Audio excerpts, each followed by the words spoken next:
Antes que nada, agradecer a Sofondos. No es culpa de ellos que todo el mundo está almorzando, ¿no es cierto? Entonces, bueno, tenemos de verdad, un tema muy interesante para cubrir. La idea es que con estos cambios que se están dando producto de la reforma pensional, pues vamos a conversar un poco efectivamente sobre uno de los cambios más importantes, que es el cambio en la estrategia de inversión. Estamos pasando de elecciones de portafolios a una elección de un único portafolio que va a ir cambiando dinámicamente en el tiempo, sin que yo tenga que tomar decisiones de que si estoy en moderado, de que si estoy en conservador, y eso es bastante interesante.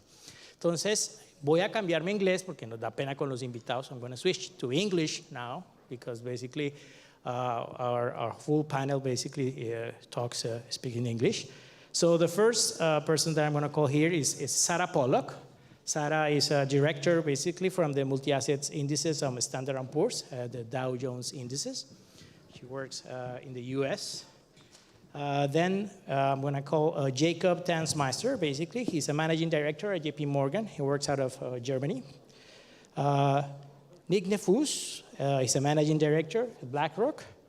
And Ramu Tyagarajan, basically an executive vice president from State Street in the US. So this is going to be our panel. So as I was saying, basically what we have is a situation in which, as an output of this pension reform, what we have is we will have to phase out the system that we had in the past of target risk portfolios, and we're going to be moving to target date funds. So we have a set of experts here which are going to help us in understanding exactly what's the dynamics of this, what's the meaning of this, what the advantages that target date funds basically have over target risk. And that's the whole idea of this panel. So without further ado, I would like to begin with Ramu. And I would like basically to ask Ramu exactly what major changes will reshape the world economy in the coming decades. And I would like to add a little bit on that. Exactly how these changes are going to affect the way we save. And thank you very much, Ramu, for being here with us. Thank you, and great to be here. We have been seeing a number of what I call tectonic shifts in the market. If you go back and look at economic history, I think one would say that after GFC it started, but in the last few years this has escalated. And we know what happened in the last 24 hours with a number of wide-ranging tariff announcements from the administration. In terms of mega trends, I want to say that we have been thinking about this issue for a while, and we want to articulate 5 different forces. What we are now favorably called 5 Ds. The first one is deglobalization, and this is the shift to more protectionist measures that has happened in many parts of the world, and we've seen again what happened yesterday.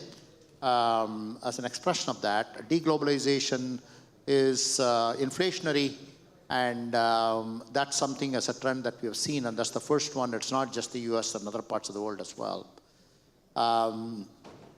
The second megatrend that obviously pretty much everybody faces is the issue of decarbonization and climate change, and how that can impact the cost of goods and services globally, and other structural issues such as migration, which those types of things have not been fully priced. So that's also inflationary. So you've got deglobalization, trying to make your goods and services within each country, or making most of it within each country, is inflationary, and so is trying to decarbonize and finding ways in which you can protect your properties in an era of climate change. And the third one is the world has been awash in debt. We have seen what has happened to debt to GDP in practically every country, including Colombia, go up, and the cost of debt has gone up as a result. Risk premium is higher. So though all three issues are inflationary, and the fourth one that's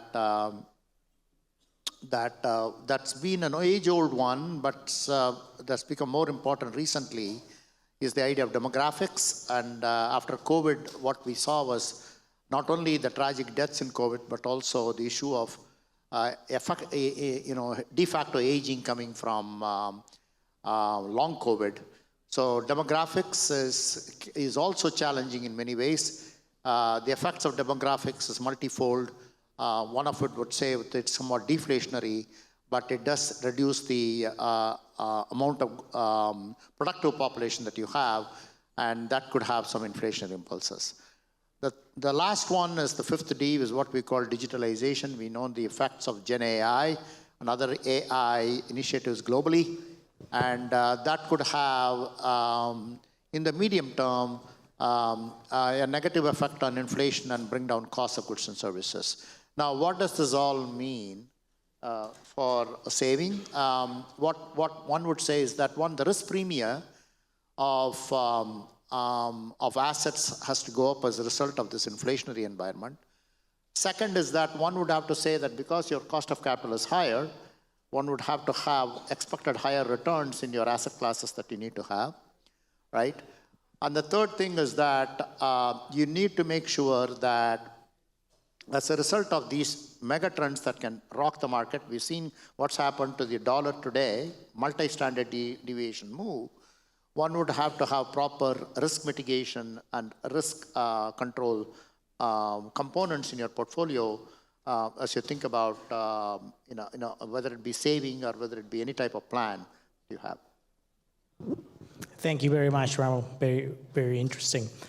Nick, I would like to continue with you, basically, and ask you, BlackRock, well, although for us this is new and it's supposed to be scheduled to begin in July, BlackRock actually launched the first target date fund back in the 90s, 93. And the growth and dominance of these date funds has really picked up just recently, 10 years ago. So, and now we're seeing that there's like $3 trillion of AUM today, the ones that you're managing. So I think for those sitting back there, they will definitely like to and who are less familiar with this idea of the target date funds. The two questions will be why they are so popular these days, and the second one, which is basically what from the US experience is creating that situation. If you could explain to us that would be very nice.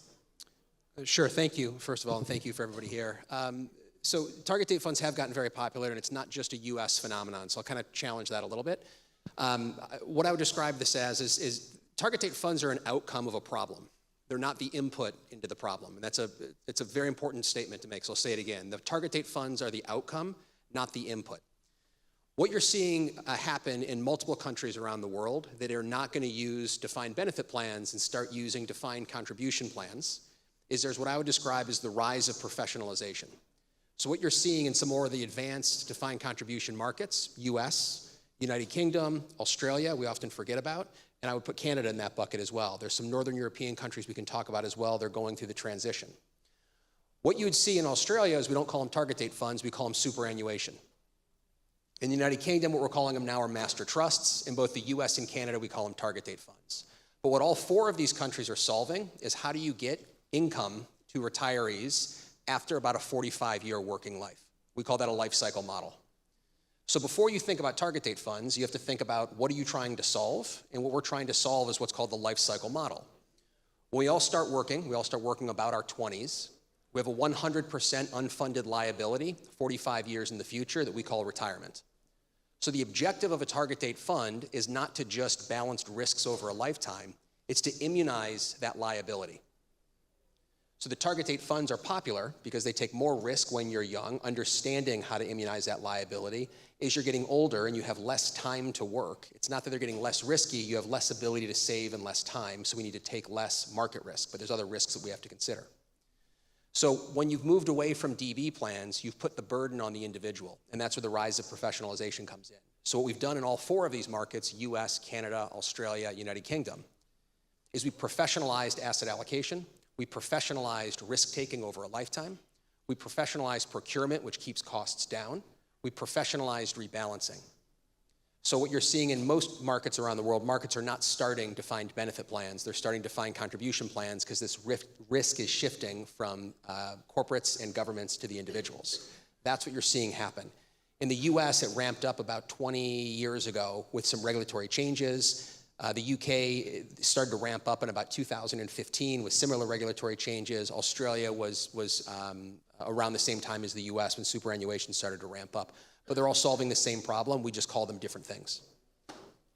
Great. Thank you very much for providing us with that understanding of how things have been shaping up in other countries. Jacob, I would like to ask you, how does the target date scheme improve the replacement rates compared to a target risk system? Because we are right now in Colombia in a target risk system, so we will really like to understand exactly if this is an advantage or not.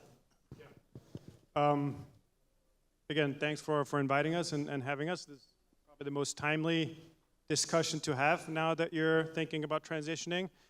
I guess if I think about the concept of those target risk funds and then the concept of target date funds, there are some commonalities and some common features, right, as was just mentioned, where really the idea and concept is that you have a professionally managed multi-asset class portfolio that ultimately looks to deliver, working income replacement into retirement, right? And the idea is that when you have got more time to retirement, and that's true for both target risk and target date funds, you can take more risk.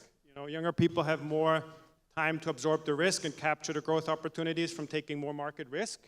But then as you get closer to retirement, your focus should shift to preserving that accumulated savings for retirement, right, to be sure to fund that. The challenge that you face with these target risk schemes is that the transition from that more market risk-oriented growth portfolio to a more capital preservation-oriented portfolio tends to happen abrupt. And across a large population, you're going to find people who contribute to those schemes facing very widely different investment environments when they transition between target risk funds. And so the outcome could be impacted by that. And what the target date fund, the glide path design does, is really it smooths the transition. And so gives you that, smoother concept, a more holistic, simpler, one-stop solution for managing the accumulated savings. And then in terms of actual, you said replacement rate, right? It's not about target date funds and glide paths are not about maximizing the account balances for individuals. It's really how can you create that glide path, that portfolio in a way that you get the largest possible number of people to achieve a certain account balance so they can retire by annuity or some other product that actually provides that liability hedge or that income stream into retirement, right? And that's just more efficient to a glide path type of solution rather than doing like discrete changes to the risk profiles. Excellent, thank you. Sarah, if you have seen this international experience in other countries, and if you had this opportunity to design a target date system from scratch, basically, what key features would you consider to incorporate if we're thinking about maximizing the capital and accumulation efficiency for retirement? And associated to that, I would also like to ask you how these funds adapt to the changing needs of affiliates throughout their working lives. Sure. Thank you for the question, and I will also thank everyone for inviting us here to beautiful Cartagena. A couple of features that I think are very important when you're kind of starting from scratch. And I look at this from the perspective, I'm obviously from the United States.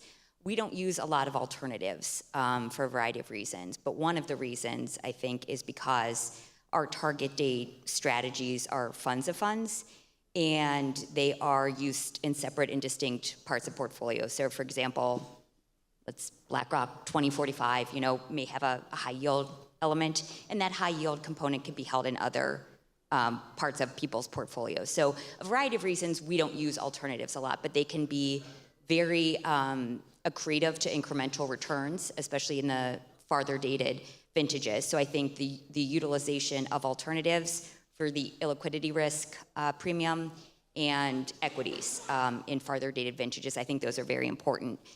Secondly, I would say a real focus when you're building that sort of allocation on not just your asset class allocation, and that I would define as equity, fixed income, alternatives, cash, but more granular because you're going to have different risk contributions. So sticking with my fixed income example, if you're looking at a high yield allocation, that has a very different risk return profile than would some sort of investment grade mandate. So those would be some big distinctions. In terms of managing it through the end or more toward retirement, I think it's important to really think through the implications of that de-risking glide path. And I believe we'll be talking about glide paths a lot, but you have to remember that when you enter retirement, you probably need more equity allocation than you might think if you want to be able to minimize the longevity risk of outliving your money. Great. I want to start this second round of questions basically with you again, Sarah, just to ask you, because already Nick mentioned it, you're already talking about this concept of the glide path. And everybody talks about that. But it will be, because it really looks like it is fundamental basically to the management of this concept of the target date funds. Could you please explain to us how this concept is applied in practice? And what factors basically should we consider in order to optimize the evolution of this asset allocation as affiliates approach retirement? Sure. So as an index provider, I will look at it from an index perspective and kind of pepper in kind of what I see fund companies doing, but I want to disclose that I can only speak as an index provider. And I think that there are two general ways to build a glide path. One is looking at the overall asset class level and then populating that with your sub-asset classes. The alternative is the opposite, where you look at what exposures you want. So if you're looking at this more from the perspective I mentioned in the last question, where you're looking at your risk contribution, you would look at the risk contribution of your underlying sub-asset classes and kind of add that up to get what your glide path is for equity, fixed income, and alternatives. And I'm sorry, what was the second part of your question? Oh, sure. I was basically asking you what factors should be considered to optimize the evolution of this asset allocation. I would say that the starting with your endpoint, it's going to be very important what I alluded to earlier, what the equity allocation, and I would presume no alternatives allocation, essentially leading into retirement. That is going to need to be a little higher than you would anticipate if you want to be able to not outlive your money. So being able to start with that endpoint and almost go backward. A second part of that would be when in your farther dated vintages, I would say, or your generational funds, 20 to 40 years of retirement, you are going to have, it's a general sort of asset allocation principle, the longer you're in the market, the better. So the longer you're invested in equities or alternatives, the more you can weather any sort of storms, and you're not going to be accessing that cash. If you think of this from a perspective of somebody who's retiring, once you put this money into the pot that somebody is going to manage for your retirement, you aren't touching it until you retire. So leaving it invested for as long as possible and have it and kind of peeling off that risk in a consistent fashion, which is what differentiates it from target risk. You're not, today would not be a day you would necessarily want to reallocate and remove a lot of equity exposure. You're kind of starting in the hole. So the starting point, the ending point, and making sure that you are maximizing your time in equities and alternatives, I think are key. Excellent. And Jacob, talking about this multi-asset solutions, what role do alternative assets, basically commodities, private equity, real estate, should play within this framework? Are they something that basically we use? When do we use it? When we're young, when we're old? Exactly. Tell us about this. I'll answer that question two ways. One, conceptually and in theory, and then two, how we do it in practice, which may be slightly different, but hopefully some food for thought or gets people thinking who run glide paths or think about building glide paths and multi-asset portfolios in here. Obviously, firstly, when you think about building a multi-asset class portfolio, you want diversification, right? And we talked about reducing market risks, getting more efficient portfolios, and certainly casting a wider net and having a broader investment universe is going to help you with that, right? And particularly in earlier vintages when you've got more time to retirement, growth assets, private market growth assets seem like the logical thing to own, right? So there is certainly a place from that strategic asset allocation theoretical point of view, but practically speaking, I think there's a couple of things. Firstly, you need to factor in robust return forecasts, and particularly in extended markets and in alternative markets, you will often find that manager selection is as important as asset allocation. So I'll give you an example from our long-term forward-looking return forecasts. In the past, the dispersion of returns between your top and bottom quartile large cap managers over a decade was 200 basis points, 2%. Doesn't sound like a lot, but if you compound it, that's real money already. But it's nothing compared to the 20% return dispersion you have between your top and bottom PE manager, right? So you want to make sure that when you allocate to these type of assets, these type of private market strategies, you can select the right manager. You don't get just the median or mediocre return, which brings me to the other consideration that I think is crucial. And when we think about allocating to these type of assets in our portfolios, not just glide path, but multi-asset in general, is I think you need to be really intentional. And you need to be able to answer to yourself the question, what am I funding that allocation from, right? If I think about private equity, why should I go through all the, let me say, brain damage and potentially fees of getting mediocre returns if I can't identify the appropriate manager, and if public markets might give me the same, right? So I think you always need a funding source in your portfolio, and that's true for private equity, private credit. Why shouldn't I own, my public high yield portfolio, and even real estate and our real assets? That's not to say that they cannot play a really important role. We've had great returns. We've had massive success with allocating to alts, but you need to be intentional. You need to screen them properly. You need to be intentional in allocating them. And that's particularly true, I think, in glide path management, where, again, as you approach the years closer to retirement, you need to be mindful of liquidity and all these other things like transparency to make sure you actually handle them right. We have recently, for example, added to direct real estate. So we do use them.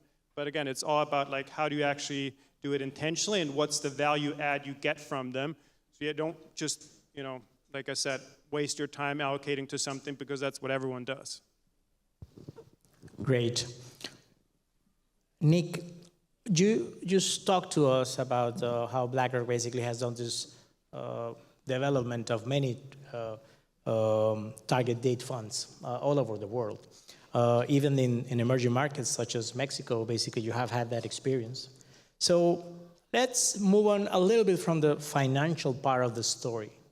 And I would like to hear your views and basically how, from your experience, do you deal with the local regulations, with the restrictions and the dynamics of getting this done and the transition and everything? Okay, so thank you for the question. We've talked a lot about asset allocation, and before we can get to asset allocation, we have to do the demographic analysis. And part of the demographic analysis is both what are we solving? So is it an income replacement that we're solving? Is it a minimum wage plus a multiple that we're solving, which is what sounds like is coming in here to some extent? We have to think about the localization as well. So what we're not doing is taking a US product and just delivering it to another country.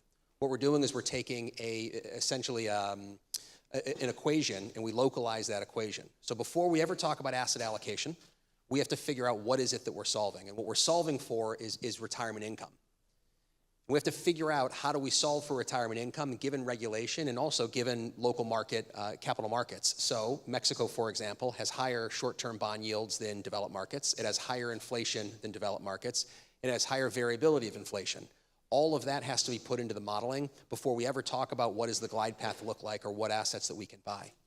So I think one of the misses that we make in talking about target date funds, and I said this just a moment ago, is the target date fund is an outcome after you've done the demographic analysis.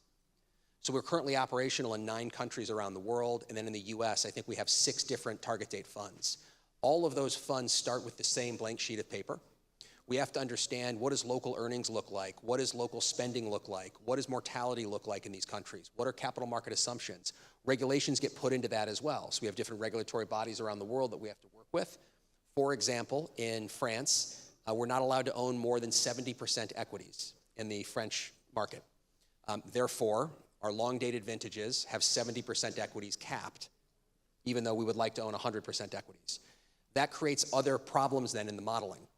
So when you model these funds, and this is super important, this is a math problem. And what that means is that you have a certain amount of time that you have to work, you have a certain amount that you have to save, and there's a certain amount of risk that you have to take to get you to the retirement income that you want. If you decide to take less risk, that's okay, but that means you have to work longer or save more money. If you decide you don't want to save as much, you have to take more risk or work longer. There's no silver bullet in these funds. So we get sucked into a lot of these conversations about asset allocation or about what should the assets be. This is a problem of time, risk, and savings. That's what the problem really comes down into. And understanding what the amount of savings is that you're going to need in retirement is what's important, and then we have to figure out how to immunize that. So Mexico or these local markets, we just have to localize those variables. And that's why when you look at our target date funds, in the most conservative, it starts at 60% equities. The most aggressive is 100% equities. And then the most conservative lands at 10% equities, and the most aggressive lands at 50% equities. All of that just has to do with localization. Excellent. Ramu, Nick was talking about demographics and how basically the composition of working age populations basically end up affecting what you do. So I would like to ask you to kind of approach to the Colombian case. And I would like to ask you if we do know that the majority of Colombians saving for retirements are basically under 35. And you know that 8 out of 10 are younger than 45. How is it possible, or how normally is this incorporated into the changes when we're thinking about a retirement savings portfolio? Well, that's an important question. I want to touch on some of the points that my colleagues here made. I mean, Nick mentioned the fact at the very beginning that you're trying to fund an obligation 45 years out. If you think about longevity risk that Sarah talked about, it's not just starting with 45 years, you have to fund it for a longer period of time. Okay? So the youth today, people here in Colombia who face this issue have to recognize the fact that longevity risk is really important, and you need to incorporate that in your modeling. It's not just that Jacob was talking about the importance of making sure that you do rebalancing properly. You have proper rebalancing algorithms, right? And you need to figure out what really should be the expected income when you actually do retire, depending on your needs, so that you can come up with an asset allocation process to incorporate that. Now, also, we have to remember, go back to the 5 Ds that we talked about. The world is changing, right? Go back and look at what's happening to the inflation tendency in Japan right now. Nobody expected Japanese inflation numbers to be what it is. Roll back 10 years or even 15 years or so, and you asked about a retiree or somebody's planning to retire, what is likely to be the inflationary tendencies in Japan. Nobody would have expected the outcome that we see today. There is a cultural shift happening in Japan that is likely to inflame inflationary impulses. If that's the case, your real income is going to be lower. So what needs to happen is the professionals that are on the stage here today we need to take into consideration tail risk scenarios, do different types of risk modeling for the income that you might need for different inflationary environment, so that needs to be incorporated in your asset allocation process. You see what I'm saying? So you need to figure out not only the longevity risk, the fact that the cost that you may have to endure down the road for the time that you will be living, and to make sure that you have proper macro scenarios built into your asset allocation process. So it may be a long way of saying that you should talk to professionals about this, but what it does say is that you may have to have the appropriate strategic asset allocation models in place so that you can figure out how much of equities that you need, maybe more than you think, right? The standard answer, if you're a young person, is you take more risk, you have more, you capture the equity risk premium. But the world seems to be changing in terms of where the world might land with respect to inflationary impulses. If that's the case, if you think about the traditional negative correlation that you get with bonds from equity risk, it's not been happening for some time. Where do you get the diversification benefits? How do you get the income? These are things to be thought through in a world that's changing, and in a world where longevity risk is going to be higher given the demographics. So those are the things to think about for the youth here today. Very interesting, Ramu. Nick, I would like to get back to you just to ask you a question about one of the features that the implementation of the new pension fund system has. Basically, in Colombia, under this new regime, basically says that when you meet pension requirements, the safe funds must be used to purchase either an annuity or other alternatives. But what exactly are the traditional options that exist, apart from an annuity, of course, when that situation happens? What are the financial options that have to exist when we get to that situation? A couple ways to answer this question. First of all, we've launched target date funds globally that embed insurance in them. Sometimes it's a direct annuity, sometimes it's not a direct annuity. So a product in the US right now that's gaining popularity is called LifePath Paycheck. Takes insurance and puts it right into the target date fund. So it gets you to that goal in retirement of guaranteed income, which is what we're looking for with about 30% of the assets. But that didn't answer your question. The problem we've had in other countries is there's not a deep enough insurance market to be able to build these types of products. So you hear the word tontine thrown out a lot. And the reason why there's tontines is if you don't have a long duration liquid bond ladder and a corporate bond ladder as well, or corporate bond issuance, corporate bond curve, not ladder, then it's very difficult to build annuities. We have technologies that we've used. We refer to them as adaptive pensions. The idea of an adaptive pension is we can take into account mortality, which is critical to understand how long these assets are going to last. And then we can look at both sides of the balance sheet on this. So we can look at both what are the underlying assets and what are the payouts that we need to have for those assets. So instead of building an insurance infrastructure, we can actually build vehicles. We've already done this globally. We can build vehicles that it's an asset vehicle that will pay off a fixed amount of money, slightly variable, we can calibrate the variability, but will align to mortality expectations. So saying it differently, what the regulation is looking for is consistent income in retirement. That's what the regulation is looking for. Traditionally, we would have solved that with insurance. We've actually created new ways that it's not quite a tontine. We've solved new ways or created new ways to solve the same problem. Thanks. Jacob, going back to what seems to be extremely important under this new regime, which is the glide path mechanism. In the designing of this glide path, when we're thinking about that in Colombia, what should we be thinking about? Is it the objective to maximize the replacement rate? Is it to minimize annuity volatility? Is it both? What should we do about that? Well, first I will also say, and we've done this in multiple markets and countries too, it's really important to understand local demographics, the regulation, et cetera. That's ultimately going to drive your glide path design. But if there's one kind of common objective, if you were to find one across the entire world, then yes, you're trying to solve for achieving working income replacement through that solution. But that's not to say that you want to maximize the income replacement rate. What you want is, as I said, you want to get the largest possible number of participants, of people, across that finish line, giving them the highest probability, the biggest chance of actually getting to that balance, right? So in some ways, it's a balance between getting the capital growth, but then the distribution around that outcomes should be the most narrow that you can somehow achieve. So how can you actually make sure that you get, not too much dispersion? Because as I said, we talk about this conceptually, but in the real world, different participants will face very different market environments when the target date, the glide path matures. So you need to build it in a way that the dispersion of those outcomes is not too wide. And Sarah, we're coming to this target date funds from a system that's already put in place, right? We have this target risk, and in Colombia we basically have three portfolios, right? The low risk, the moderate, and the high risk one.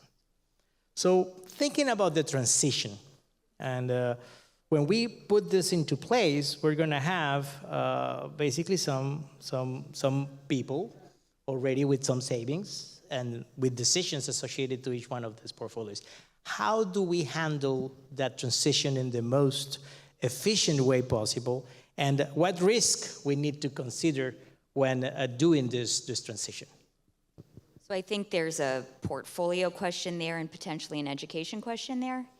The portfolio question, while I have to try to stay in my lane again as an index provider, what I would say is portfolio managers need to be very cognizant of the markets that they're moving from and to. So there needs to be some sort of plan of purchases and sales so that you're not, if it's a thinly traded market, something like senior loans or preferreds. If you move anything in mass quantity in a thinly traded market, you're going to move the market. So being able to have as much time as possible to transition the assets from one asset class to another, I think that's really key. Time. And then the education element, I think in the United States, I was having this conversation yesterday, I think you have two types of people. We should all try to educate everyone, but there are certain people who are just overwhelmed with these types of choices, and they're just going to want somebody to do it for them, which is why target date is actually a pretty good option, because you're essentially outsourcing your own management to a team of PMs who are looking at this on a daily basis. I have my retirement in target date, and I've done asset allocation in my career, but I'm not looking at it every day, so it's great. So for people who don't want any sort of education and they go into anaphylactic shock when you mention equities, just that default option of target date is great, and you just don't give them any more education. But it's good to have the option for people who do want to know more, but still have professional managers managing their retirement. So basically, to summarize, we made it, guys. We were able to do it on time, so I appreciate your answers. Just to basically summarize this, we have a very challenging change of system ahead of us, but definitely looks like for the users is going to be something that is going to be easier. We're not going to have to be focusing on what exactly should I do. And we do have an international experience on this that definitely we should bank on in order to fulfill this change without major problems. So I want to thank every one of you. Thank you very much, because I think this was a very interesting panel. Thank you, guys. Buenas tardes. Muchas gracias.